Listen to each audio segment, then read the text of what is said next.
Doctor Mohammad ইউনূসের ৬৬৬ কোটি টাকার কর মওকুফ বা মামলা তুলে নেওয়ার খবর সম্পূর্ণ মিথ্যা ও ভিত্তিহীন বলে জানিয়েছেন তার আইনজীবী ব্যারিস্টার আব্দুল্লাহ আল মামুন। তিনি জানান, গ্রামীণ কল্যাণের কর সংক্রান্ত মামলাটি এখনও হাইকোর্টে বিচারাধীন রয়েছে।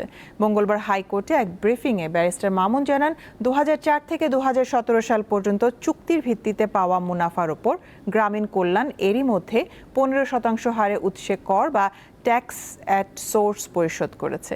কিন্তু ২০১৭ সালে একজন জয়েন্ট কমিশনার তার এখতিয়ারের বাইরে গিয়ে বেআইনিভাবে পুনরায় এই ৬৬৬ কোটি টাকা কর আরোপ করেন।